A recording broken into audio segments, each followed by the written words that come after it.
Shalom प्रियजन हो, अनुग्रह प्रार्थना सहभागितेच्या आजच्या या ऑनलाईन उपासनेमध्ये आपणा सगळ्यांचं मनपूर्वक स्वागत आणि हॅपी फादर्स डे.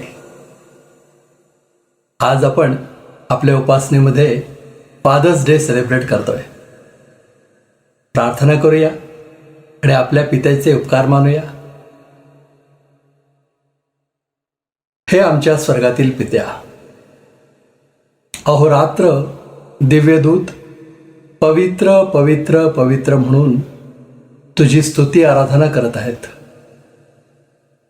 तू ह्या जगाचा उत्पन्न करता आहेस आणि तू आमचा आबा बाप्पा आहेस. हा किती मोठा आशीर्वाद आहे.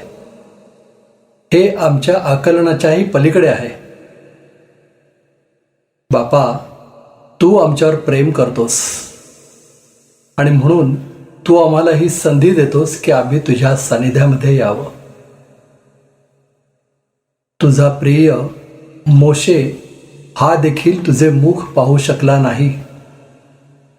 त्याला कपारीमध्ये लपावं लागलं. तू आपल्या हाताने त्याला झाकलंस. अशा या महान परमेश्वरा, आम्ही तुझी आराधना करू शकतो, तुझ्याशी बोलू शकतो, तुझ्या सानिध्याचा अनुभव घेऊ शकतो. हा किती मोठा आशीर्वाद आहे.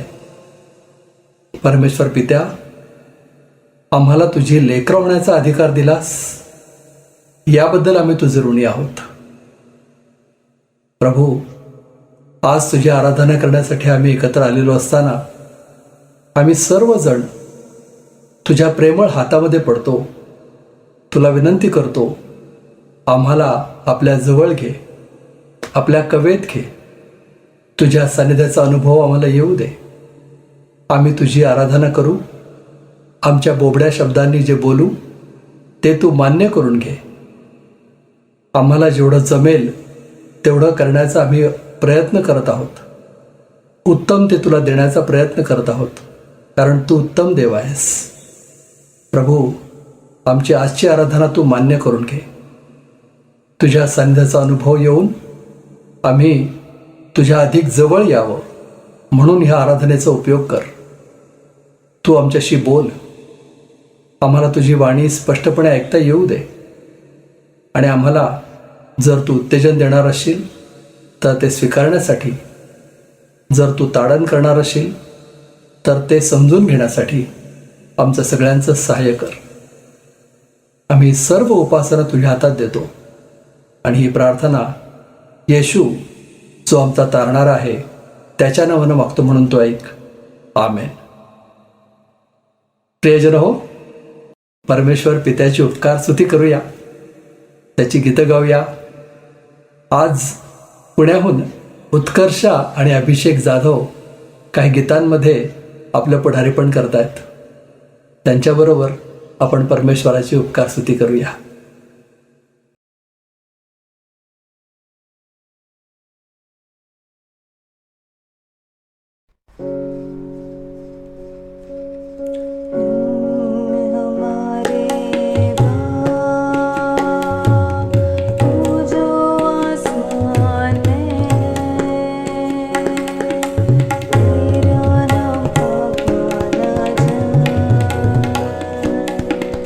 तेरे बादशाह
मैं बेटी हूँ उस महाराजा की, जो आसमां और धरती पर राज करता है। मैं बेटी हूँ उस कलाकार की, जो इंद्रधनुष बना के मुझसे वादा करता है। मैं बेटी हूँ उस शांत यहोवा की, जो आंसुओं को बोतल में कैद करता है। मैं बेटी हूँ उस नम्र परम पिता की, जो मुझसे बहुत ढेर सारा प्यार करता है। मैं बेटी हूँ पंखों को फैलाकर, मैं बेटी हूँ आसमां को छूकर, अक्स में खुदा का चेहरा देखती हूँ। मैं बेटी हूँ मेरे पापा की बेटी।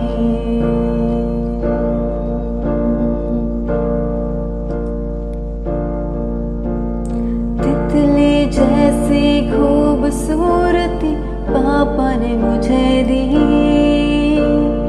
मुश्किल में हंसने की ताकत पापा ने मुझे दी। संगीत से मेरे दिल को भरा भी पापा ने, चेहरे पे ये मुस्कुराहट पापा ने मुझे दी। मैं बेटी हूँ पंखों को फैलाकर, मैं बेटी हूँ आसमां को छूकर, अक्स में खुदा का चेहरा देखती हूँ। मैं बेटी हूँ मेरे पापा की बेटी।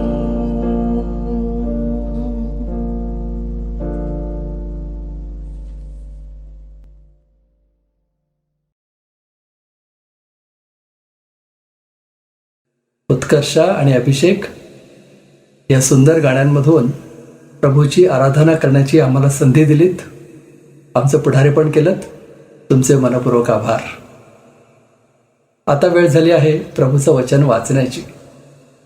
आणि आज नाशिकहून बंधू अरविंद मसोजी प्रभूचं वचन आपल्यासाठी वाचतायत. त्यांची ओळख करून घेऊया. सर्व पित्यांना, आजोबांना आणि जे आध्यात्मिक पिता आहेत अशा सर्वांना या बापवाराच्या फादर्स डेच्या मनपूर्वक शुभेच्छा. देव बाप तुम्हा सर्वांना भरपूर आशीर्वाद देव आणि आरोग्य देव आणि तुम्हा प्रत्येकांच्याद्वारे त्याची सेवा घडून येऊ ही आमची प्रार्थना आहे. आपल्या आजच्या भक्तीमध्ये ज्या सर्वांनी सहभाग घेतलेला आहे त्या सर्वांचा मी अतिशय आभारी आहे. आज आपल्यासाठी शास्त्र वाचन मिस्टर अरविंद मसोजी यांनी केलं आहे. ब्रदर अरविंद मसोजी हे जुन्या काळातील BCom आणि डिप्लोमा इन बिझनेस मॅनेजमेंट त्यांनी केलेलं आहे. YMCA मुंबईमध्ये, सेंट स्टीफन्स हॉस्पिटल दिल्ली, वानजस हॉस्पिटल मिरज अशा अत्यंत प्रतिष्ठित संस्थांमध्ये त्यांनी महत्त्वाच्या जबाबदाऱ्या पार पाडलेल्या आहेत. नाशिक येथील लेप्रेसी मिशनचे सुपरिटेंडंट म्हणून त्यांनी अनेक वर्ष सेवा केली. त्यांच्या पत्नी मिसेस कृपा मसोजी ह्या रिटायर्ड प्राध्यापिका आहेत आणि त्यांची मुलगी मालविका ही पुण्यामध्ये काम करते.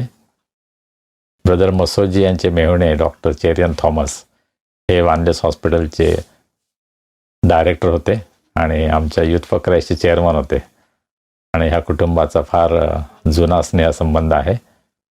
मी ब्रदर मसोजींना सांगितलं की तुमची थोडक्यात ओळख करून द्या, आणि त्यांनी काही गोष्टी सांगितल्या आणि मग शेवटी त्यांनी ॲड केलं, I am a friend of reverend Sanjay Gaikwad.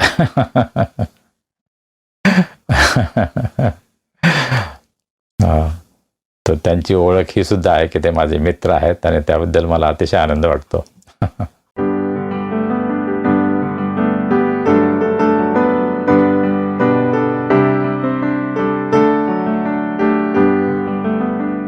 आजच्या मननासाठी जो शास्त्रभाग निवडलेला आहे तो उत्पत्तीच्या पुस्तकामधून अध्याय 6 वचने 13 ते 22 हा आहे. उत्पत्तीचं पुस्तक अध्याय 6 वचने 13 ते 22.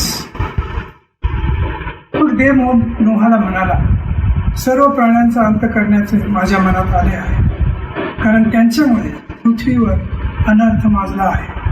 पहा, मी पृथ्वीसह त्यांचा नाश करीन. तू आपल्यासाठी गोफेर लाकडाचे तारू कर, त्या तारवात कोठड्या कर आणि त्यास आतून व बाहेरून डामर लाव. तारू करायचं ते असे, त्याची लांबी 300 हात, रुंदी 50 हात व उंची 30 हात असावी. तारवास उजेडासाठी खिडकी कर, तिचा माथा वरपासून 1 हात असेल अशी ती कर. तारवाच्या एका बाजूला दार ठेव, त्याला खालचा, दुसरा व तिसरा असे मजले कर. पहा, ज्या देहधाऱ्यांच्या ठाई प्राण आहे ते सर्व आकाशातून नाहीसे करावे, म्हणून मी पृथ्वीवर जलाचा प्रलय आणतो. पृथ्वीवर जे काही आहे ते नष्ट होईल. तरी तुझी मी आपला करार स्थापित करतो. तू आपले पुत्र, आपली स्त्री व आपल्या सुना यास घेऊन तारवात जा. सर्व प्राण्यांच्या प्रत्येक जातीतून नर व मादी असे 2 जिवंत राखण्यासाठी आपल्याबरोबर तारवात ने.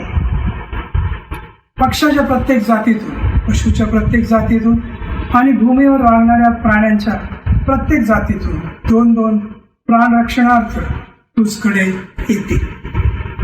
खाण्यात येते ते सर्व प्रकारचे अन्न आपल्यापाशी आणून त्याचा साठा कर, ते तुला व त्यांना खावयास मिळेल. नोहाने तसे केले. देवाने त्याला जे सांगितले ते त्याने केले. इथे शास्त्रभाग संपतो. परमेश्वर वाचलेल्या वचनावर आपला आशीर्वाद द्या.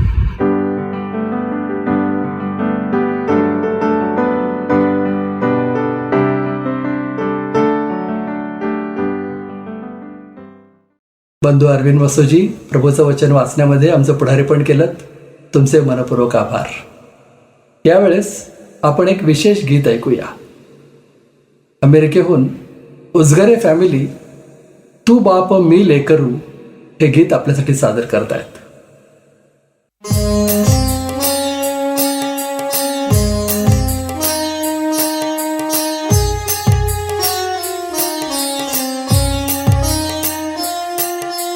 तू बाप मी लेकरू, हे प्रभु देवा तुला कसा विसरू.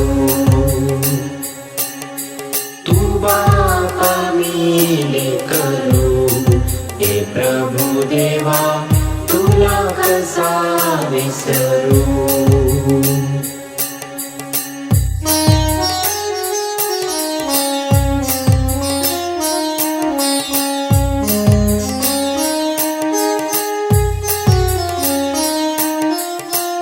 पाण्या वाचून मासा जैसा तळमळतो जीव माझा तैसा. पाण्या वाचून मासा जैसा तळमळतो जीव माझा तैसा. उठवर धीर धरू, हे प्रभु देवा तुला कसा विसरू. तू बाप मी लेकरू, हे प्रभु देवा तुला कसा विसरू.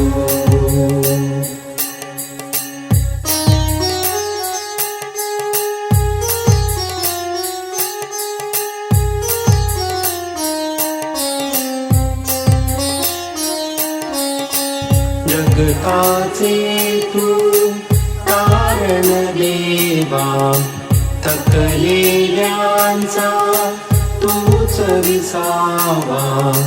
जगताचे तू तारण देवा, थकलेल्यांचा तूच विसावा. नाम तुझे विस्मरू हे प्रभु देवा, तुला कसा विसरू. तू बाप मी करू हे प्रभु देवा, तुला कसा विसरू. तू बाप मी करू हे प्रभु देवा, तुला कसा विसरू.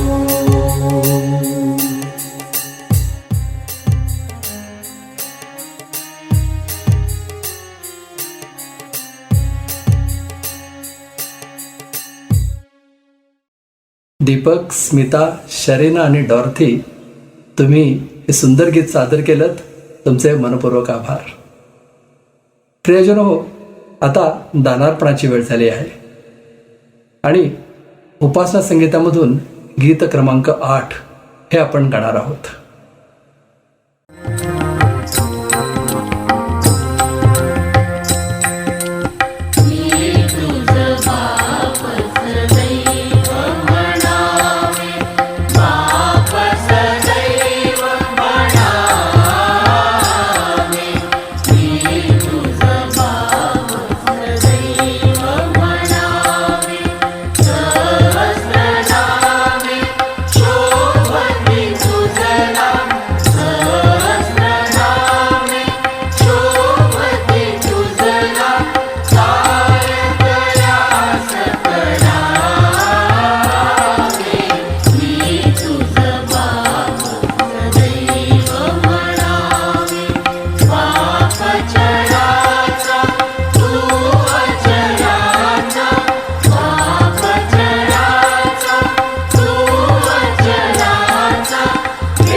प्रार्थना करूया.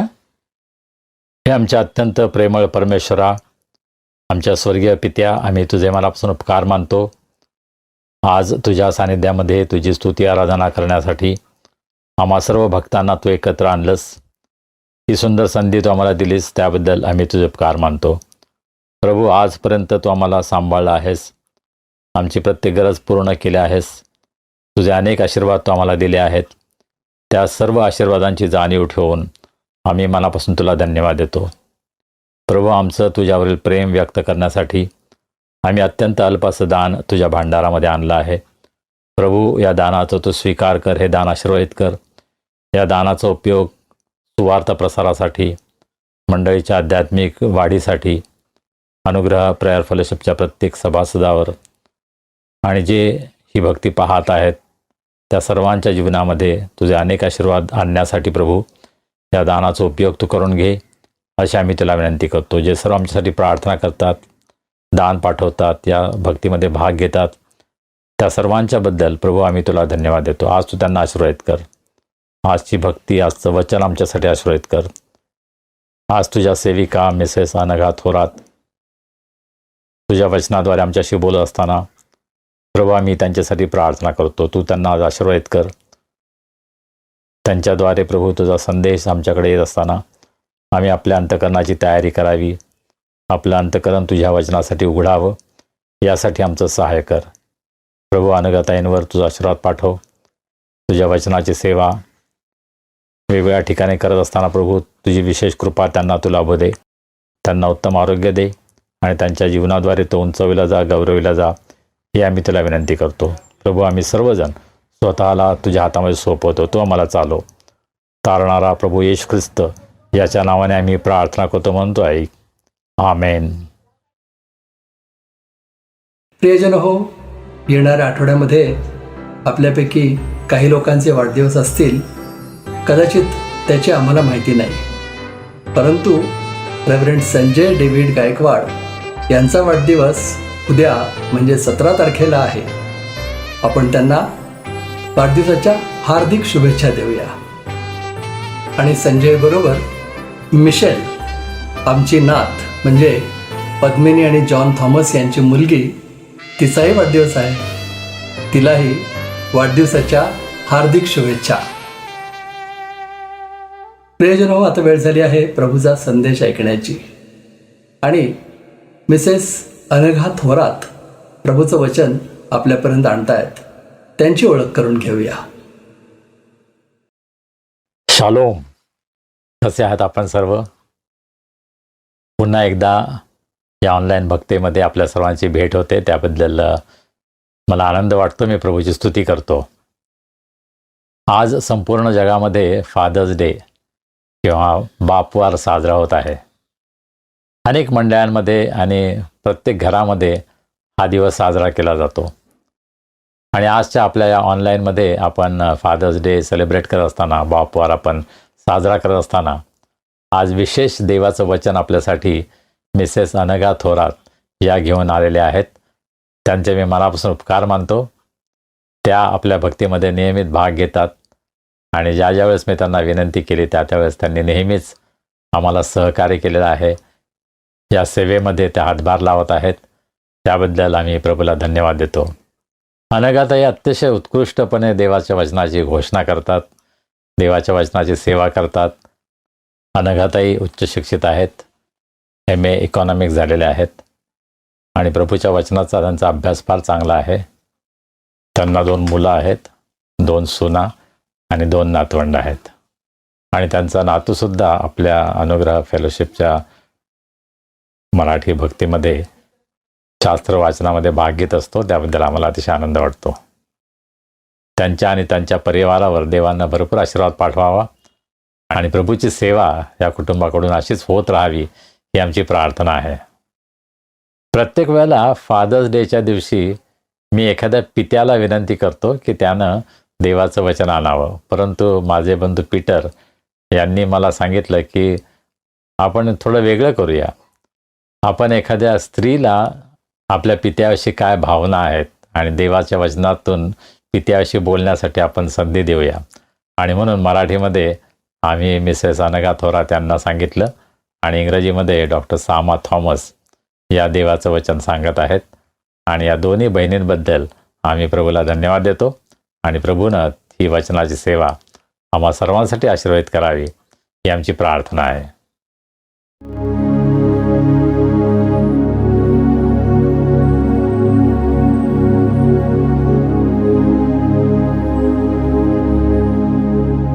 देवबाप्पाची स्तुती असो, त्याच्या नावाला धन्यवाद असो.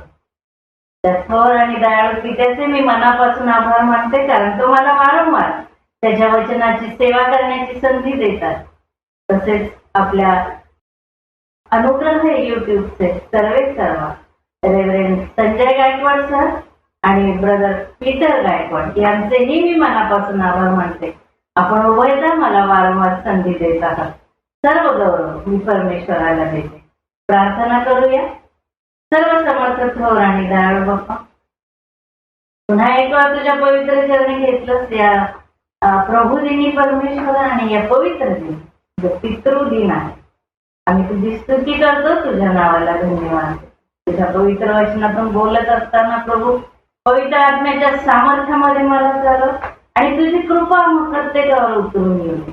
माझ्या अणुरेणूचा ताबा, शब्दांचा ताबा केवळ तुझ्या पवित्र हाती असेल आणि आम्हा प्रत्येकाला त्याद्वारे आशीर्वादित कर. प्रभू येशूच्या सामर्थ्यशाली नावात मागते पित्या, म्हणून तू ऐक. आमेन आमेन. या पितृदिनाच्या सर्व बांधवांना, सर्व पित्यांना आणि पित्या समान माझ्या बांधवांना मनापासून शुभेच्छा मी व्यक्त करते. माझ्या कुटुंबातर्फे त्या व्यक्त करते आणि आपल्या सर्वांना आजचा दिवस खूप आनंदाचा, आजचाच नाही तर इथून पुढचा प्रत्येक दिवस खूप आनंदाचा, लाभाचा आणि आशीर्वादाचा जाऊ आणि परमेश्वराची समक्षता, सानिध्य, आनंद सतत आपल्याला लाभत राहो ही प्रार्थना. आपल्या संदेशाकडे वळत असताना आपण जो शास्त्रपाठ वाचलेला आहे नोहाचा, आणि त्याकडे वळण्यापूर्वी परमेश्वराचं वचन आपल्याला सांगतं, ह्यास्तव जसा तुमचा स्वर्गीय पिता पूर्ण आहे तसे तुम्ही पूर्ण व्हा. मत्ते याचा 5वा अध्याय आणि 48वा वचन. स्वतः प्रभू येशू ख्रिस्ताचे हे शब्द आहेत की जसा तुमचा स्वर्गीय पिता परिपूर्ण आहे तसे तुम्हीही पूर्ण व्हा. मग हा स्वर्गीय पिता कसा पूर्ण आहे? कारण प्रभू येशू ख्रिस्तानं तुम्हाला आणि मला त्या स्वर्गीय पित्याला आबा बाप्पा म्हणण्याचा अधिकार दिलेला आहे. आबा बाप्पा म्हणजे काय? आबा हा शब्द जो आहे तो हिब्रू शब्द आहे आणि आबा या शब्दाचा अर्थ आहे स्त्रोत किंवा उगमस्थान, असं ज्याला म्हटलं जातं. त्या आबा म्हणजे स्त्रोत किंवा सोर्स आणि उगमस्थान. आणि दुसरा अर्थ त्याचा असा आहे की आमच्या गरजा भागवणारा आणि आमच्या मुलांना आमचं पोषण करणारा, असाही त्याचा अर्थ आहे. ज्यावेळेस परमेश्वर पित्यानं आदामाला निर्माण केलं त्यावेळेस त्यानं कुटुंबाची निर्मिती केली. फक्त एकटाच आदाम ठेवला नाही, तर त्या आदामामधून त्यानं हवेची निर्मिती केली आणि ते पहिलं कुटुंब परमेश्वरानं घडलं. तो त्या कुटुंबाचा स्त्रोत झाला, तो त्या कुटुंबाचं उगम स्थान झालेलं आहे. त्यानं ते कुटुंब निर्माण केलं आणि मग ते कुटुंब निर्माण केल्यानंतर परमेश्वर पित्यानं पिता कसा असावा याचं सुंदरचं उदाहरण स्वतः त्यांच्या पुढे ठेवलेलं आहे. तो पॅटर्न त्यानं तुमच्या माझ्या समोर ठेवलेला आहे. आदाम आणि हवेची निर्मिती केल्यानंतर त्यानं तसंच सोडून दिलेलं आहे का? नाही. तर त्यानं त्या कुटुंबाची म्हणजे आदाम आणि हवेची काळजी घेतली. आदाम आणि हवेला आशीर्वाद दिले. आदाम आणि हवेला त्यानं प्रोत्साहन दिलेलं आहे आणि आदाम आणि हवेच्या सर्व गरजा त्यानं पूर्ण केलेल्या आहेत आणि त्यांना तो सतत त्यांच्या बरोबर राहिलेला आहे आणि त्यांना सर्व गोष्टींचा पुरवठा सुद्धा या पित्यानं केलेला आहे. आणि म्हणून ज्यावेळेस आम्ही या जगामध्ये जगातील पिता म्हणून वावरत असतो त्यावेळेस परमेश्वर पित्यानं स्वतः जो पॅटर्न तुमच्या माझ्या पुढे ठेवलेला आहे त्याप्रमाणे हा स्वर्ग हा पृथ्वीवरचा पिता सुद्धा असावा ही त्याची इच्छा आहे. त्याने फक्त निर्माण केलं आणि जा बाबा बघ आता तुझा तू आदाम हवेला असं म्हटलेला नाही, तर स्वतः निर्माण केलेल्या सुंदर असं त्या एदेन बागेमध्ये त्यानं आदाम आणि हवेला ठेवलेला आहे. त्या बागेमध्ये सुंदरशी फळं होती, त्या बागेमध्ये निसर्ग सौंदर्य छान होतं, त्या बागेमध्ये आल्हाददायक वातावरण होतं, त्या बागेमध्ये पिण्यासाठी गोड पाण्याच्या नद्या वाहत होत्या. म्हणजे सगळं जे काही जीवन आवश्यक अशा गोष्टी आहेत त्या सर्व त्या एडेन बागेमध्ये परमेश्वराने निर्माण करून ठेवलं आणि तिथं हे कुटुंब त्यानं नेऊन ठेवलेलं आहे. बघ किती काळजी त्यानं आपल्या त्या कुटुंबाची घेतली आणि आशीर्वाद दिला. तो काय म्हणतो, बहुगुणित व्हा, फलद्रूप व्हा, पृथ्वी व्यापून टाका. सगळ्यात मोठा आशीर्वाद परमेश्वरानं या आदाम हवेला दिली. म्हणजे सगळं उत्तम ते देणारा तो पिता असतो, काळजी घेणारा तो पिता असतो, पोषण करणारा तो पिता असतो. हे सर्व त्यानं परमेश्वर पित्यानं स्वतः त्याप्रमाणे आचरण करीत तो पॅटर्न तुमच्या माझ्या पुढे जर ठेवलेला आहे, तर या जगामध्ये पिता म्हणून वावरत असताना आम्हाला सुद्धा ती गोष्ट किती महत्वाची आहे. त्यानं असं सांगितलं की तू आशीर्वादित हो. आम्हाला सुद्धा आमच्या मुलाबाळांना ते आशीर्वाद द्यायचे आहे. बरं, काय झालं मग त्यानंतर? ते पापामध्ये पडले, त्या स्टोरीत मी जाणार नाही, परंतु तेथेही तो परमेश्वर संरक्षणासाठी धावणार आहे. कारण का? ते प्रेम त्याचं स्वतः निर्माण केलेलं त्या मुलांच्यावर इतकं होतं की त्यानं स्वतःचा पुत्र प्रभू येशू ख्रिस्त आमच्यासाठी त्याबद्दल समावलं. कोण करेल एवढी प्रीती? हा प्रीतीचा जो स्रोत आहे त्या अब्बामधून आहे, त्या पित्यामधून आहे आणि तो स्रोत आमच्यामधून दिसत आहे का? एक पिता म्हणून. पिता म्हणजे फक्त पुरुष असं नाहीये, कारण ज्या वेळेला आम्ही पिता या शब्दाचा विचार करतो तर अनेक स्त्रिया असतात आहेत की ज्यांना ही पित्याची भूमिका पूर्ण पार पाडावी लागते. अनेक अडचणी असतात. एकतर पतीचं निधन लवकर होतं किंवा काही कारणास्तव ते एकमेकांपासून दूर जातात, आचरण कदाचित चांगलं नसतं वगैरे, बरेच कारण ते असतील. पण स्त्रीला सुद्धा ती भूमिका निभावी लागते हे मला सांगायचं. ज्याप्रमाणे अनेक पुरुषांना पित्यासोबत मातेची ही भूमिका पार पाडावी लागते, त्याप्रमाणे स्त्रियांचंही बऱ्याच ठिकाणी असं होतं. आणि मग ज्यावेळेस ही पित्याची भूमिका आपण पिता म्हणून पार पाडत असतो त्यावेळेस हा स्वर्गीय पिता आमच्यामधून किती दिसतो, किंवा त्या स्वर्गीय पित्याप्रमाणे आम्ही आमच्या मुलांची काळजी घेतो.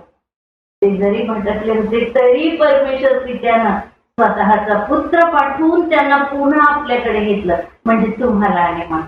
आज आमची मुलं सुद्धा भटकतात, या जगाच्या मोहामध्ये वाहवत जातात. त्यावेळेला या स्वर्गीय पित्याप्रमाणे आम्हाला सुद्धा त्या ख्रिस्ताची ओळख त्याला करून द्यायची आहे आमच्या मुलाबाळांना, एक पिता या नात्यानं, आणि ख्रिस्तामध्ये त्यांना अगदी खंबीर करीत त्या परमेश्वर पित्याच्या छायेमध्ये वाढवायचं आहे. तेव्हा आमच्या कुटुंबाला भरभरून आणि विपुल असे आशीर्वाद मिळत असतात. आणि त्या मुलांमधनं मग त्या परमेश्वर पित्याचं किंवा त्या परमेश्वराच्या शिकवणीचं, त्या प्रभू येशू ख्रिस्ताच्या शिकवणीचं प्रतिबिंब मुलांच्या मध्ये दिसतं. विचारतो ना, प्रभू आम्हाला पिता दाखव, येशू ख्रिस्ताला तो विचारित आहे. आणि मग त्या ठिकाणी येशू ख्रिस्ताचे फार सुंदर शब्द आहे. तो म्हणतो, फिलिप, मी एवढा का तुझ्या बरोबर आहे तरी तू कसं म्हणतो पिता दाखव? ज्यानं मला पाहिलं त्यानं पित्याला. हा पिता त्याच्या आचरणातून, विचारातून, बोलण्यातून प्रकट होता. तोच स्वर्गीय पिता, तोच प्रभू येशू ख्रिस्त या जगातील पित्याच्या आचरणामधून दिसला पाहिजे आमच्या मुलाबाळांना. आणि ज्यावेळेस असं होतं त्यावेळेस खऱ्या अर्थानं तो पिता जो आहे तो आपल्या कुटुंबाची काळजी घेणारा, आपल्या कुटुंबावर प्रेम करणारा, आपल्या कुटुंबाला प्रोत्साहन देणारा, आपल्या कुटुंबाला पुरवठा करणारा असा तो पिता सिद्ध होत असतो. बघा, करंथीकराच्या पत्रामध्ये असं लिहिलेलं आहे, पुरुष पहिले करीन 11 अध्याय 8 वचन, पुरुष स्त्रीपासून झाला असे नाही तर स्त्री पुरुषापासून झालेली आहे. म्हणजे स्त्रीचा सुद्धा तो पिता आहे असंच हे वचन आपल्याला सांगतं. म्हणजे या पित्याची जी भूमिका आहे, ज्यावेळेस त्याला मुलं बाळ होतात ती मुलं तर त्या मुलांचा तो पिता असतोच, पण परमेश्वरानं पुरुषापासून स्त्रीला निर्माण केलंय तर तिची सुद्धा जबाबदारी पिताच या नात्यानं त्या पुरुषाला पार पाडायची आहे, पूर्ण करायची आहे. म्हणून हा पुरुष जो आहे तो फक्त मुलांना जन्म देण्यानं पिता होतो असं नाही. परमेश्वरानं आदाम हवेला निर्माण करून सोडून दिलेलं नाही. म्हणून या जो पिता आपल्या मुलाबाळांची काळजी घेतो, आपल्या पत्नीची काळजी घेतो, आपल्या कुटुंबावर प्रेम करतो, आपल्या कुटुंबाला सर्व पुरवठा करतो, तो खऱ्या अर्थानं पिता असतो. मुलांना जन्म देण्यानं आम्ही पिता होऊ शकत नाही आणि ते परमेश्वराला मान्य सुद्धा नाही. आणि मग असा पिता आमच्या भेटीला येतो आणि तो म्हणजे नोहा, जो शास्त्रपाठ आपण वाचलेला आहे. आणि मग त्या वेळेला नोहाच्या काळामध्ये अत्यंत अराजक वाढलेलं होतं, दुष्टाई वाढलेली होती, आपण वाचतो पवित्र शास्त्रामध्ये. आणि परमेश्वर त्याचा नाश करणार होता या जगाचा, परंतु नोहा त्याच्या दृष्टीमध्ये नीतिमान होता आणि म्हणून त्यानं असं ठरवलं की या नोहाला मी वाचवेन. पण त्यासाठी परमेश्वरानं काय सांगितलं की तुला एक तारू बांधायचा आहे. बघा इब्री लोकासपत्र याचा 11वा अध्याय 7वं वचन. तोपर्यंत जे पाहण्यात आले नव्हते त्याविषयी नोहाला सूचना मिळाली आणि आदरयुक्त भयाने त्याने आपल्या कुटुंबाच्या तारणासाठी विश्वासाने तारू तयार केली.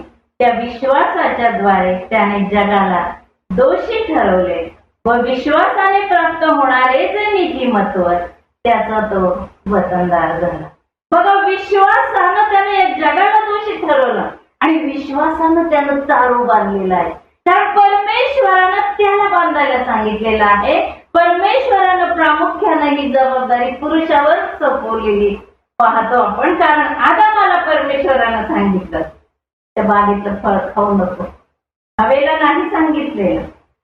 परमेश्वरानं नोहाला सांगितलं तू तारू बांध, त्याच्या पत्नीला नाही सांगितलं. अब्राहमाला परमेश्वरानं सांगितलं की उठ आणि कनान देशामध्ये जायचं आहे, सारेला नाही सांगितलं. जबाबदारी परमेश्वरानं पुरुषावर दिलेली आहे आणि म्हणून पिता या नात्यानं त्यांची ती जबाबदारी फार महत्वाची आहे की आपल्या कुटुंबासाठी तारू बांधायचा. आणि हे तारू आहे ख्रिस्त म्हटलेलं तारू आहे आणि या तारुमध्ये आपल्या कुटुंबाला त्याला सुरक्षित करायचंय. बघा, प्रभू येशू ख्रिस्त मध्ये 24:37 मध्ये काय म्हणतो, कारण नोहाच्या दिवसात होते त्याप्रमाणे मनुष्याच्या पुत्राचे येणे होईल. नोहाच्या दिवसात काय होतं? नोहाच्या दिवसात अराजक माजलेलं होतं, अंधाधुंदी माजलेली की परमेश्वरापासून लोक दूर गेलेले होते, सर्वत्र दुष्टाई वाढलेली होती आणि तीच परिस्थिती आज आहे. आणि म्हणून प्रभू येशू ख्रिस्त आज तुम्हाला आणि मला सावध करीत आहे की त्या दिवसात जसा तो महापूर परमेश्वरानं तो भयानक पाऊस पाडला आणि संपूर्ण जगाचा नाश केला, तसं होणार आहे. प्रभू येशू ख्रिस्त आपल्याला ते सावध करीत आहे या ठिकाणी. आणि मग ते सावध करीत असताना त्याप्रमाणे तुम्हाला पित्याची भूमिका म्हणून आम्हाला आता हे तारू बांधायचं आहे. आणि त्या तारवामध्ये जसा नोहा जाऊन सुरक्षित झाला तसं तुम्हाला आणि मलाही सुरक्षित व्हायचं आहे. उत्पत्ती 6:14 असं लिहिलेलं आहे, तू आपल्यासाठी गोफेर लाकडाचे तारू तयार कर, त्या तारवात कोठड्या कर, त्या आतून आणि बाहेरून डांबर लाव. मग परमेश्वरानं सांगितल्याप्रमाणे त्यानं ते डांबर लावलेलं आहे किंवा तो गोफेर लाकडाचं त्यानं तारू तयार केलं. जो पॅटर्न परमेश्वरानं त्याला दिलेला होता त्याप्रमाणे त्यानं ते तारू बांधलेलं आहे. तुम्हाला पिता या नात्यानं पिता ही भूमिका बजावत असताना ते ख्रिस्त रूपी तारू आम्हाला बांधायचं आणि त्याच्यामध्ये जाऊन स्वतःला आणि आपल्या कुटुंबाला सुरक्षित करायचं आहे. जो कोणी त्याच्यामध्ये जाऊन सुरक्षित होतो तो खऱ्या अर्थानं परमेश्वराच्या जवळ जात असतो. तो खऱ्या अर्थानं पिता आहे. मुलांना जन्म देणं हे केवळ पित्याचं लक्षण नाही, तर त्याप्रमाणे आचरण करणं, आपल्या कुटुंबाची काळजी घेणं हे ते खरं काम आहे. आणि पिता हे एक जॉब आहे एक प्रकारचं, ते काय नाव नाहीये. बघा, आपण म्हणतो ना आपल्या वडिलांना बाबा, पप्पा, डॅडी वगैरे वेगवेगळे, कोणी काय वेगवेगळे नावाने आपल्या वडिलांना बोलावतात. त्याप्रमाणे ते त्यांचं नाव नसतं, जॉब येतो त्यांचा. आपल्या घरामध्ये नळ वगैरे बिघडले तर आपण काय म्हणतो, प्लंबरला बोलवा, तो येतो. आणि आपण म्हणतो प्लंबर आला. पेंटिंग करायचं, पेंटरला बोलवा, पेंटर येतो, आपण म्हणतो पेंटर आला. म्हणून ते त्यांचं नाव आहे का? नाही, त्याचं नाव वेगळं काहीतरी असतं, परंतु तो त्याचा जॉब आहे. तसा हा पिता हा जो शब्द आहे हा परमेश्वरानं नेमून दिलेला जॉब आहे, काम आहे. आणि ते या पृथ्वीवरच्या पित्याला मनापासून पार पाडायचं आहे. आणि जो पुरुष किंवा जी व्यक्ती हे करते ती खऱ्या अर्थानं पिता होता. आणि जसा तुमचा स्वर्गीय पिता पूर्ण आहे तसे तुम्हीही पूर्ण व्हायचे वचन मी पहिल्यांदा वाचलं. त्याप्रमाणेच तुम्हाला आणि मला परिपूर्ण व्हायचं. आमचे वडील सकाळी उठून प्रार्थना करायचे, नियमच होता त्यांचा. आणि त्यामुळे आम्हा सर्व बहीण भावंडांना ती सवय लागली. आम्ही आधी प्रार्थना करतो आणि मग बाकीच्या गोष्टी. सगळे माझी भावंड, कोणीही एकही असं नाही. इतकं आम्हाला त्या पित्याच्या आचरणाचा आमच्या परिणाम होत असतो. आणि लहान मुलं तर ते पाहतच असतात, ते अगदी आचरण तसं करायला बघतात. म्हणून आपल्याला या गोष्टीची अधिक काळजी घ्यायची आहे की त्या स्वर्गीय पित्याप्रमाणे आमचं आचरण आहे की नाही. पहिले करीन 11 अध्याय 3 वचन फार महत्वाचं आहे. प्रत्येक पुरुषाचे मस्तक ख्रिस्त व स्त्रीचे मस्तक पुरुष आहे. प्रत्येक पुरुषाचे मस्तक ख्रिस्त आहे आणि स्त्रीचे मस्तक पुरुष आहे. आणि म्हणजे काय, थोडक्यात आपण असं बरोबर जेव्हा वाचतो ना त्यावेळेला आपल्याला असं वाटतं की वर्चस्व पुरुषाचं आहे आणि स्त्रीने सबमिसिव्ह असायला पाहिजे. निश्चित तसाही अर्थ निश्चितपणे आहे. पण वर्चस्व म्हणजे कोणत्या बाबतीत वर्चस्व असायला पाहिजे की माझ्या म्हणण्याप्रमाणे साऱ्या गोष्टी घरात झाल्या पाहिजे. मग त्या पत्नीचं, त्या मातेचं, त्या मुलींचं मत अजिबात विचारात घ्यायचं नाही. मग पुष्कळदा निर्णय चुकीचे जरी असले तरी मी म्हणेन तसंच झालं पाहिजे कारण मी मस्तक आहे तुमचं. नाही, तसा अर्थ परमेश्वरानं सांगितलेला नाही.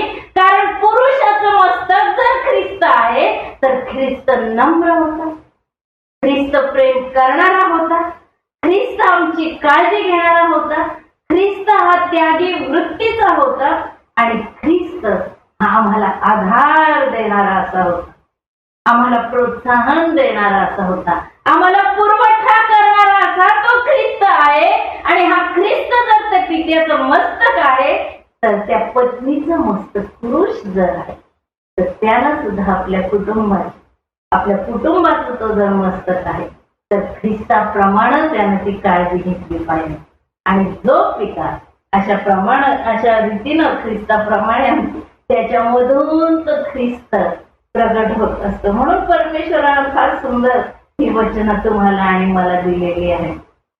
म्हणजे पुरुष हा आपल्या कुटुंबाचा पाया असतो. जसा ख्रिस्त आमचा पाया आहे, आमच्या ख्रिस्ती जीवनाचा तो खडक आहे आणि त्या खडकावर आम्ही स्थिरपणे उभे असतो, तसा हा पुरुष आपल्या कुटुंबाचा पाया असतो आणि त्याच्यावर आम्ही अगदी न घाबरता न डगमगता असे उभे असतो. म्हणून या पुरुषाला अगदी कणखर भूमिका बजावायला हवी असते की त्याला आधार वाटला पाहिजे. घरातल्या मुलाबाळांना, पत्नीला, आई वडिलांना, सगळ्यांना त्या पुरुषाचा आधार वाटला पाहिजे. जसा त्या पित्याचा आधार तुम्हाला आणि मला वाटतो तसा.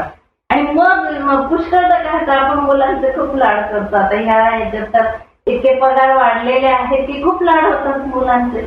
ब्रँडेड वस्तू, सगळ्या ब्रँडेड कपडे, ब्रँडेड घरात, ब्रँडेड गॉगल, काही हरकत नाही, द्या. आपली परिस्थिती आहे, निश्चित द्या. पण त्यांच्या आध्यात्मिक वाढीकडे अधिक काळजी घ्या. ख्रिस्त हे सगळ्यात जास्त ब्रँडेड गोष्ट आमच्या जीवनासाठी आहे. ख्रिस्तावरचा विश्वास आमच्यासाठी सर्वोच्च आणि सर्वोत्तम असं गोष्ट आहे आणि ती आम्ही आमच्या मुलांना देतो. गेल्या महिन्यामध्ये आपण बघतो पुण्यामध्ये ती घटना घडलेली आहे पोर्शे कारची आणि त्या मुलानं दारूच्या धुंदीमध्ये व्यसन करीत असताना त्या धुंदीमध्ये गाडी चालवली, 2 तरुण मुलांचा बळी गेलेला. जर आम्ही आमच्या मुलांकडे लक्ष देत नाही तर आमची मुलं वाया जायला वेळ लागत नाही. म्हणून ह्या ब्रँडेड वस्तू द्या तुम्ही, करा लाड, पण ख्रिस्त काय आहे तो समजावून सांगा. आमच्या कुटुंबाची आम्ही काळजी कशी घेतली पाहिजे, पित्याची भूमिका कशी निभावली पाहिजे, हे मुलांच्या मनावर बिंबवा तुम्ही. दिसलाच पाहिजे त्यांना ते ख्रिस्त आमच्या आचरणामधून, त्या पित्याच्या आचरणामधून. मग ते कुटुंब त्या नोहाच्या तारवामध्ये जसं नोहाचं कुटुंब सुरक्षित झालं तसं हे होणार. या तारवा संबंधी काही सूचना होत्या परमेश्वराच्या. गोफेर लाकूड पाहिजे, खिडकीवरच्या बाजूला पाहिजे, एकच दार पाहिजे, आतून बाहेरून डांबर लावायचं, 3 मजले. आता गोफेर लाकडाचं वैशिष्ट्य असं आहे की ते कुजत नाही. किती दिवस पाण्यात राहिलं तरी ते कुजत नाही. आमचा प्रभू येशू ख्रिस्त जो आहे त्याला कुजण्याचा अनुभव आलाच नाही. आमच्या प्रभू येशू ख्रिस्त या गोफेर लाकडाचं तारू कुटुंबासाठी तयार करायचं आहे. त्या कुटुंबासाठी ज्या वेळेला आम्ही ख्रिस्तामध्ये आमचं कुटुंब स्थिर करतो, सुरक्षित करतो, त्यावेळेस त्या कुटुंबाला कोणताही त्रास होत नाही. त्याला कुजण्याचा अनुभव येणारच नाही त्या कुटुंबाला. ते आणि दुसरी गोष्ट म्हणजे या कुटुंबासाठी परमेश्वरानं असं सांगितलं की खिडकीवरच्या बाजूला पाहिजे. म्हणजे ज्यावेळेस नोहा त्या खिडकीतून बाहेर बघायचा त्यावेळेस स्वर्गाकडेच दृष्टी लागायची. आमच्या अंतःकरणाची खिडकी त्या स्वर्गाच्या दिशेनंच उघडी असली पाहिजे आमच्या पित्याची. म्हणजे या जगातल्या मोहाकडे त्याचं लक्ष जाणार नाही, त्याच्या कुटुंबाचंही लक्ष जाणार नाही. फार सुंदर सूचना आहेत या. खूप डिटेल छान अभ्यास आहे, पण मी आज तर घेणार नाही. दुसरी गोष्ट म्हणजे गोफेर लाकडाच्या बाबतीत आणखी एक मी सांगू इच्छिते. वचन वाचते, प्रकटीकरण 1 अध्याय 18 वचन. मी मेलो होतो तरी पहा मी युगानुयुग जिवंत आहे आणि मरणाच्या वादलोकाच्या किल्ल्यात माझ्या जवळ आहे. त्याला कुजण्याचा अनुभव आलेला नाही. युगानुयुग जिवंत असा आमचा तो परमेश्वर आहे. तिसरी गोष्ट म्हणजे एकच दार, 3 मजली तारू आहे. ते जनावरं न्यायची, खाद्यपदार्थ न्यायचे, ते चारा न्यायचं, स्वतः यांना जायचं. 4-5 दार केली असती तर पटपट गेली असती, ती कामं झाली असती. पण नाही, प्रभू म्हणत आहे एकच दार. आणि ते एक दार म्हणजे आमचा प्रभू येशू ख्रिस्त आहे.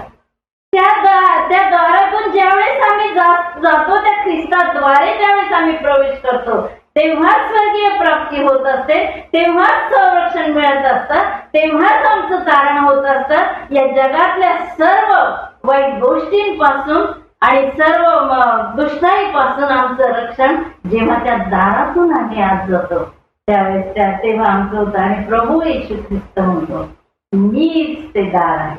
आमच्या या कुटुंबाच्या तारवाला ख्रिस्त हेच दार असलं पाहिजे.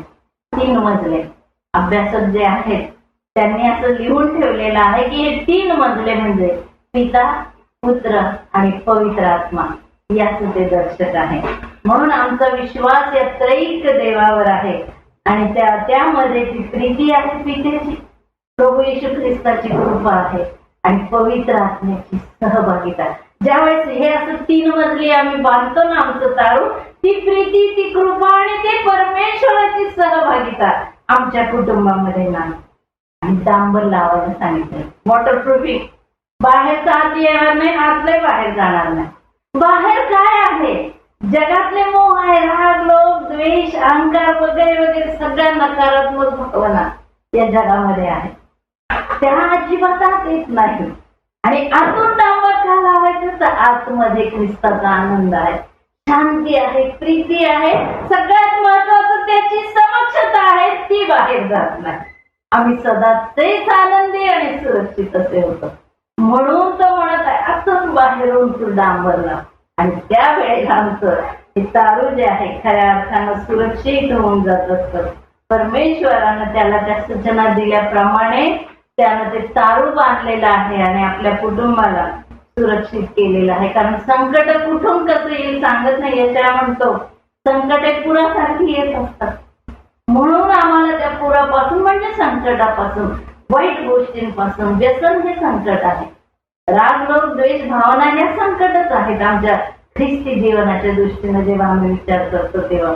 पण यापासून वाचण्यासाठी आम्हाला ख्रिस्त रूपी या तारवामध्ये सुरक्षित राहायचं. आणि जो पिता आपल्या कुटुंबासाठी ते तारू बांधतो तो नोहाप्रमाणे सुरक्षित होतो. जक्कयाला प्रभू म्हणत आहे, आज या घराला तारण प्राप्ती झालेली आहे, कारण त्यानं ख्रिस्त रूपी तारू बांधलेला आहे. ख्रिस्त त्याच्या घरामध्ये आलेला आहे. त्या दिवशी काय संपूर्ण घराचं तारण झालं असं जरी नाही, तरी त्या जक्कयामुळे सर्व हळूहळू सगळेजण त्या ख्रिस्ताकडे निश्चित आलेच आहेत. म्हणूनच प्रभू म्हणतो, आज या घराला तारण प्राप्ती झाली.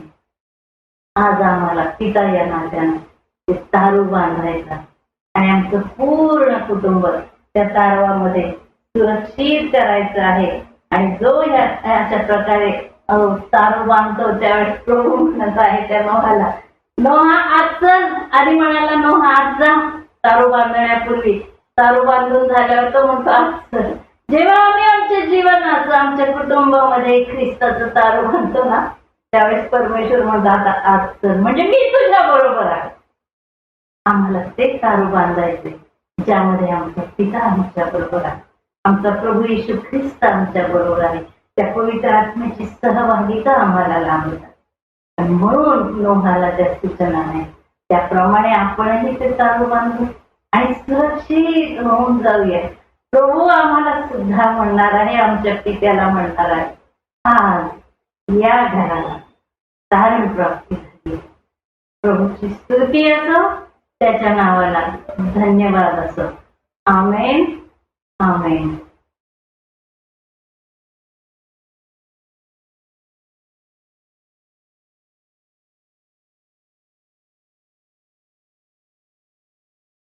आपण माझे बंधू पीटर यांची साक्ष ऐकली आहे. त्यांच्या दोन्ही डोळ्याचं कॅटरॅक्टचं ऑपरेशन झालं, त्यामुळं त्यांना जवळजवळ 2 किंवा 3 महिने लॅपटॉप वापरता आला नाही. तरीसुद्धा या सर्व परिस्थितीमध्ये त्यांनी अखंडपणे आपल्या ऑनलाईन भक्तीचं काम मात्र सुरू ठेवलं होतं. आम्हाला रिपीट ब्रॉडकास्ट करावं लागले, परंतु ते सर्व त्यांनी मॅनेज केलं आणि अतिशय उत्तम प्रकारे ही सेवा ते आपल्यामध्ये करत आहेत. त्याबद्दल मी त्यांचे अतिशय आभारी आहे. आणि पुन्हा एकदा नव्या जोमानं, नवीन डोळ्यांनी, नवीन चष्मा, या सर्व नवीन साधनांसह ते आता पुन्हा एकदा सेवेमध्ये मग्न झालेले आहेत. त्याबद्दल मी प्रभूला धन्यवाद देतो आणि त्यांचाही मी आभारी आहे. आपल्या या ऑनलाईन भक्तीमध्ये आम्हाला गाण्यांची नेहमीच गरज असते. आपल्या हे लक्षात आलं असेल की आम्ही बरीचशी जुनी गाणी वापरत आहोत, कारण अनेक जण गाणी पाठवत नाही आहेत. आणि म्हणून आपल्या सर्वांना विनंती आहे, कृपा करून आपली गाणी आम्हाला पाठवा. आपण आत्तापर्यंत गाणी पाठवली नसतील तरीसुद्धा ती गाणी पाठवा.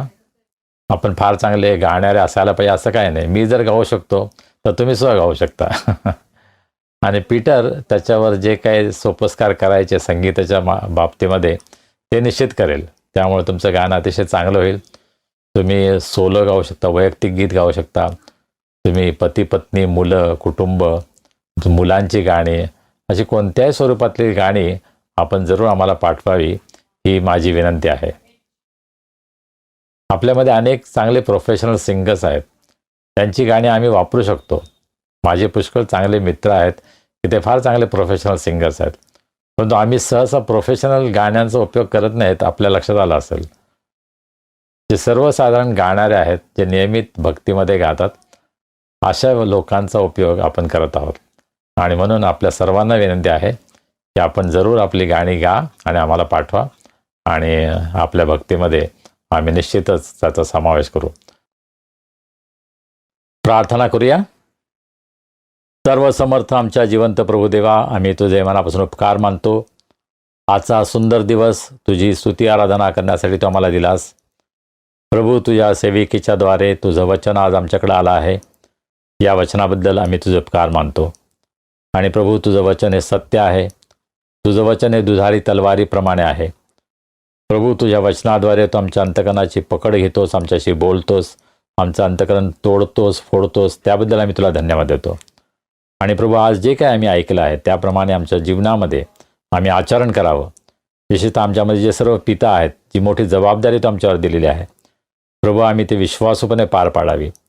आमच्या कुटुंबामध्ये आमची जी जबाबदारी आहे ती आम्ही पार पाडावी. समाजामध्ये, मंडळीमध्ये प्रभू, ज्या जबाबदाऱ्या तू आम्हाला दिलेल्या आहेत या जबाबदाऱ्या पार पडत असताना तुझी विशेष कृपा सर्व पित्यांना तू लाभू दे, अशी आम्ही तुला विनंती करतो. सर्व प्रकारच्या पापापासून, मोहापासून आम्हाला दूर ठेव.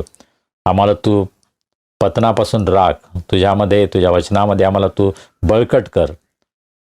प्रभू, आज आमच्यामध्ये कोणी दुःखी आहेत, निराश आहेत, संकटात आहेत, आजारी आहेत, त्यांना आम्ही तुझ्या दयासनासमोर उंच करतो. प्रभू, आज तू त्यांची भेट घे, त्यांना स्पर्श कर, त्यांना आरोग्य दे. तुझी शांती, तुझा आनंद त्यांच्या जीवनामध्ये त्यांना लाभू दे.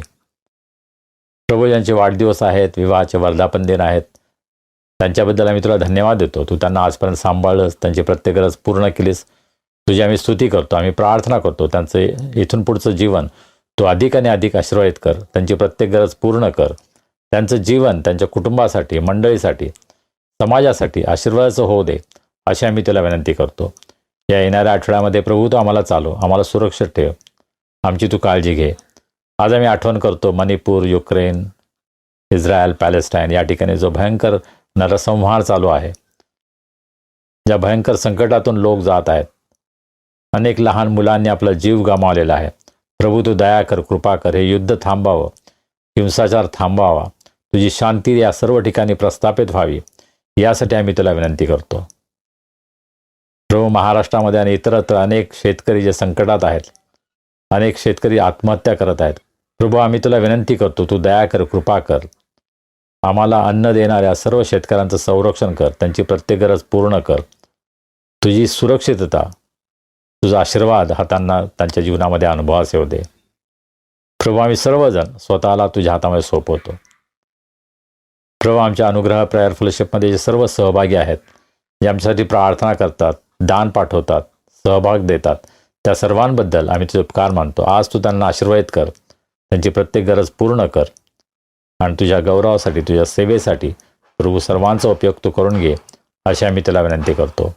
मान, महिमा, गौरव आम्ही तुला देतो आणि प्रार्थना तारणारा प्रभू येशू ख्रिस्त याच्या नावाने आम्ही करतो म्हणून तो ऐक. आमेन. चला, आता प्रभुवचनाची वेळ झाली आहे. आपण आपल्या मनाची तयारी करूया आणि प्रभुवचनामध्ये भाग घेऊया.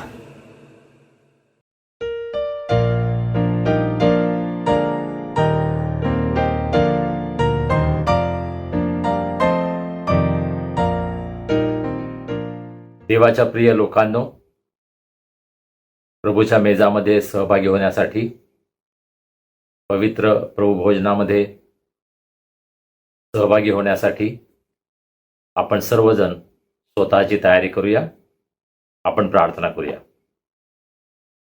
सर्व समर्थ जिवंत प्रभू देवा, आम्ही तुझे उपकार मानतो. तू आमच्यावर प्रीती केलीस. आम्ही पापामध्ये असताना तुझा पुत्र प्रभू येशू ख्रिस्त याला तू या जगामध्ये पाठवलंस. आमच्या पापांसाठी अत्यंत क्रूर अशा वधस्तंभावर त्यानं स्वतःचं बलिदान केलं. आपलं निष्कलंक रक्त त्यानं सांडलं. प्रभू, त्याच्या या बलिदानाबद्दल आज आम्ही तुझी स्तुती करतो आणि उपकार स्तुतीच्या अंतःकरणानं आज आम्ही तुझ्याकडे येतो.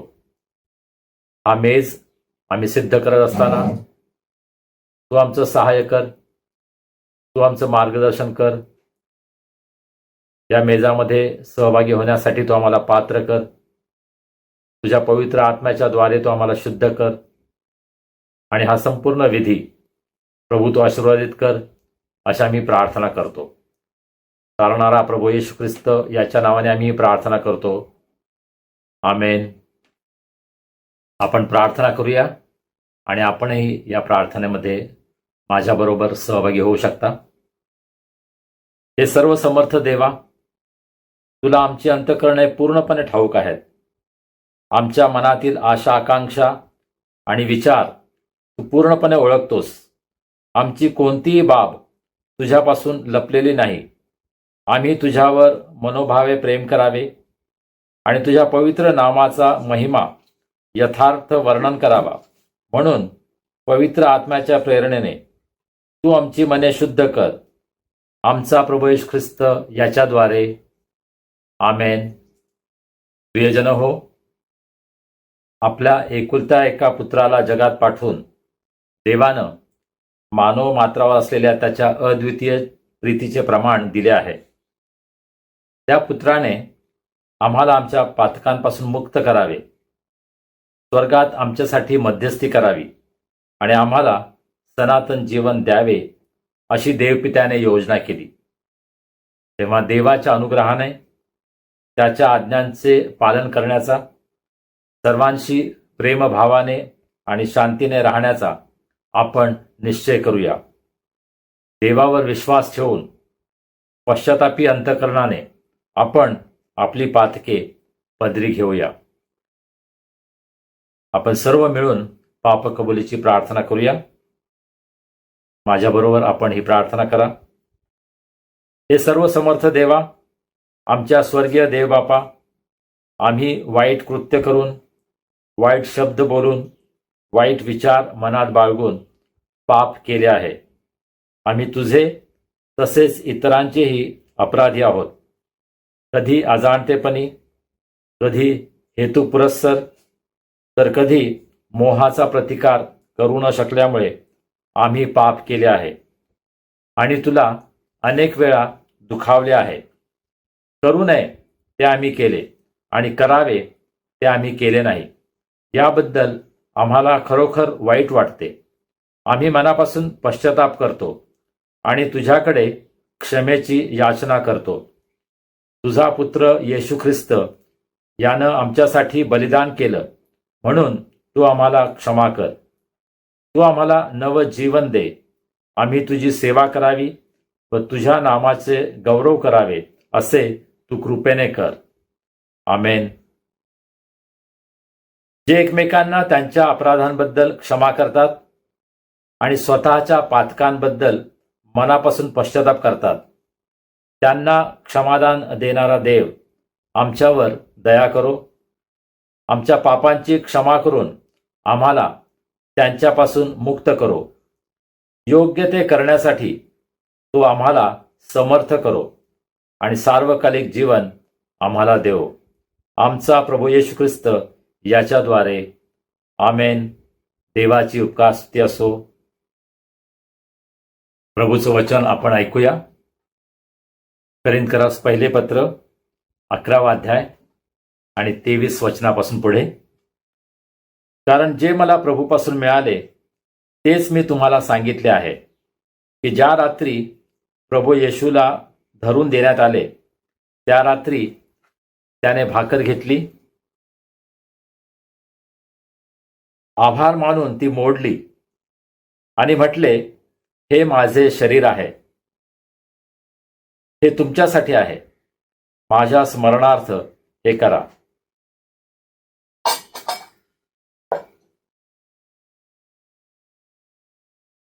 मग भोजन झाल्यावर त्याने प्याला घेऊन तसेच केले आणि म्हटले, हा प्याला माझ्या रक्ताने झालेला नवा करार आहे. जितक्यांदा तुम्ही हा पिता तितक्यांदा माझ्या स्मरणार्थ हे करा. कारण जितक्यांदा तुम्ही ही भाकर खाता व हा प्याला पिता तितक्यांदा तुम्ही प्रभूच्या मरणाची तो येईपर्यंत घोषणा करता.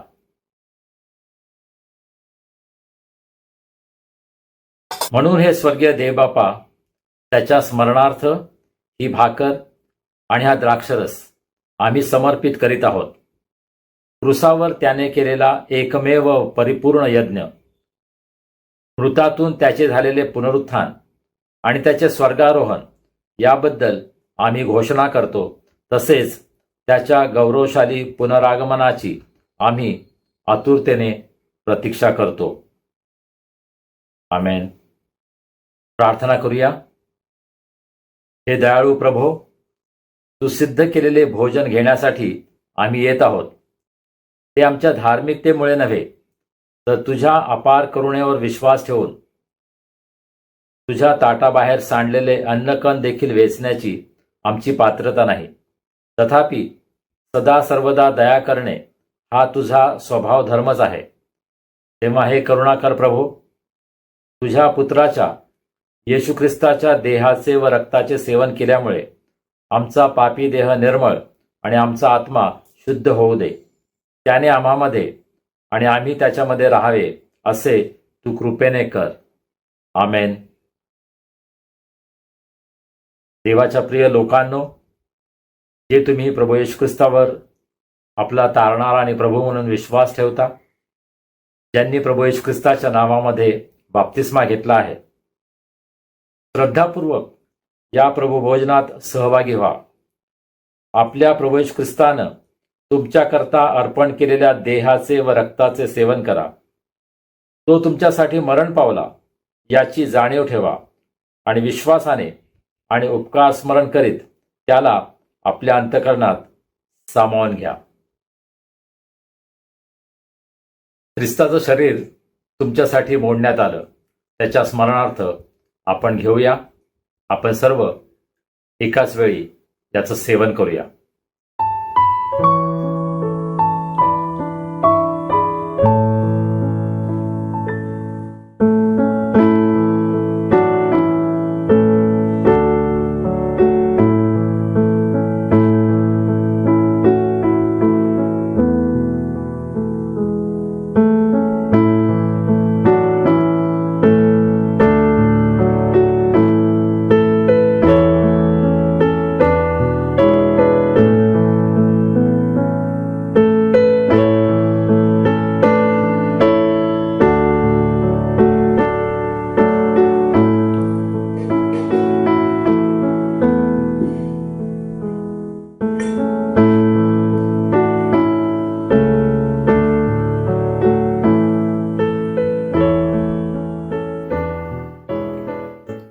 ख्रिस्ताचं रक्त तुमच्यासाठी सांडण्यात आलं, त्याच्या स्मरणार्थ यामधून घ्या.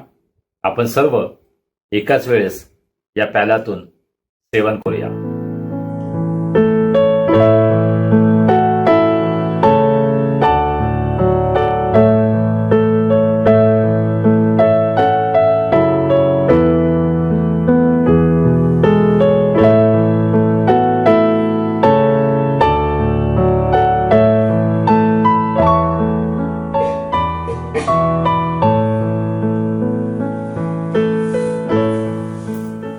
श्रद्धापूर्वक प्रभुभोजन घेतल्यानंतर आपण आता देवाला धन्यवाद देऊया. प्रार्थना करूया. हे सर्व समर्थ देवा, तू आम्हाला तुझा पुत्र येशू ख्रिस्त याच्या शरीराचे व रक्ताचे आध्यात्मिक अन्न भरवलेस, म्हणून आम्ही तुला धन्यवाद देतो. तुला मान्य असा जिवंत यज्ञ होण्यासाठी आम्ही त्याच्याद्वारे आमचं जीवन तुला समर्पित करतो. आमच्या आचरणाने व कार्याने तुझा आदर व सन्मान व्हावा, तुझा गौरव केला जावा, म्हणून तुझ्या आत्म्याचं सामर्थ्य देऊन तुझं कार्य करण्यासाठी तू आम्हाला पाठव. आमेन. प्रभूनं शिकवलेली प्रार्थना करूया. हे आमच्या स्वर्गातील बापा, तुझे नाम पवित्र मानले जाओ, तुझे राज्य येवो, जसे स्वर्गात तसे पृथ्वीवरही तुझ्या इच्छेप्रमाणे हो. आमची रोजची भाकर आज आम्हास दे. जशी आम्ही आपल्या अपराधांची क्षमा करतो, तशी तू आम्हाला आमच्या अपराधांची क्षमा कर. आणि आम्हास परीक्षेत आणू नकोस, तर आम्हास वाईटापासून सोडीव. कारण की राज्य, सामर्थ्य आणि गौरव ही सर्व काळ तुझीच आहेत. आमेन. प्रभूचा आशीर्वाद घेऊया. आता ज्या शांतीच्या देवानं सर्व काळच्या कराराच्या रक्तानं मेंढरांचा महान मेंढपाळ आपला प्रभू येशू याला मेलेल्यातून परत आणले, तो देव आपल्या दृष्टीने जे आवडते ते आपणामध्ये येशू ख्रिस्ताच्या द्वारे करो व आपल्या इच्छेप्रमाणे करण्यास तो तुम्हाला प्रत्येक चांगल्या कामात सिद्ध करो. त्या येशू ख्रिस्ताला युगानयुग गौरव असो. आणि देव बापाची प्रीती, प्रभू येशू ख्रिस्ताची कृपा, पवित्र आत्म्याची सहभागिता आम्हा सर्वांसह प्रभू येशूवर प्रेम करणाऱ्या प्रत्येक शिष्याबरोबर आता आणि सदा सर्व काळ असो. आमेन. सुवंद्य देवा परात्पर स्तवा हो त्याला खाली व तो पुत्र आत्मा जा त्रैक्याला द्या अनंत मान आमेन.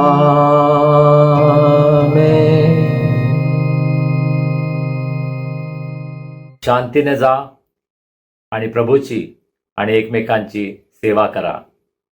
आमेन. प्रियजन हो, आजच्या उपासनेची लिंक आपल्या नातेवाईकांना मित्रमंडळींना पाठवत आहे ना. तुम्हाला आजच्या उपासनेमधून आशीर्वाद मिळाला आहे ना, मग तो त्यांना जरूर द्या. चला आता भेटूया पुढील रविवारी.